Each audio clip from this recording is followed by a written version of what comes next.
তো hey guys, ঠান্ডা তো পড়েই গেছে। ঠান্ডা পড়ে গেছে মানে একটা, মানে বুঝতেই পারছো যে ঠান্ডা মানে একটা চায়ের অনুভূতি, আর বাঙালি মানে চা প্রিয়।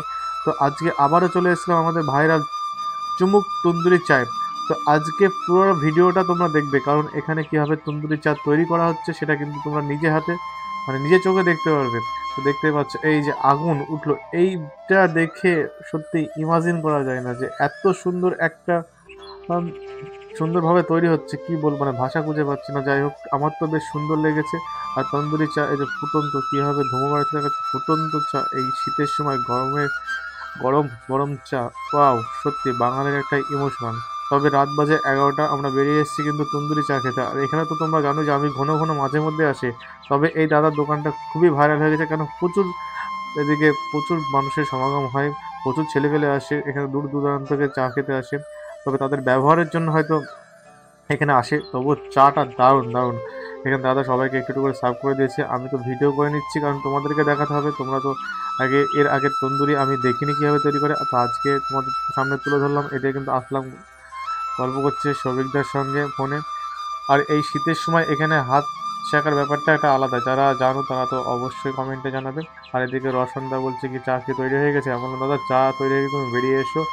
আর এদিকে আসলাম কিন্তু চা নিয়ে চলে এসেছে, চা বলতে গেলে তন্দুরি চা, বেশ সুন্দর খেতে।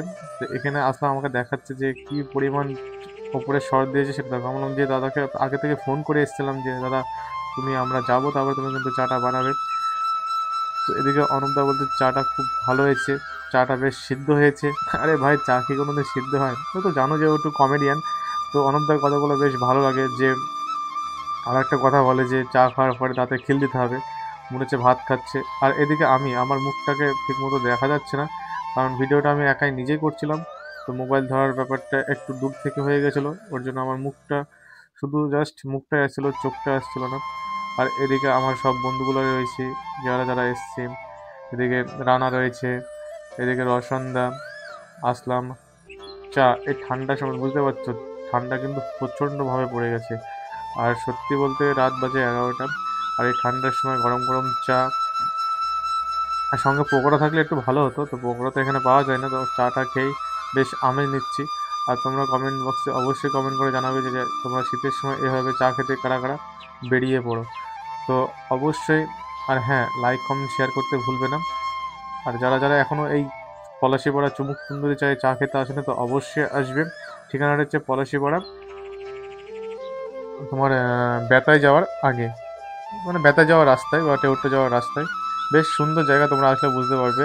সুন্দর পরিবেশ, এখানে ছবি তোলার জন্য সুন্দর সুন্দর জায়গাও রয়েছে। আর এদিকে কিন্তু বসে চা না খেলে না একটা আমেজ ফিল করতে পারে না, ওর জন্য একটু বসে নিলাম।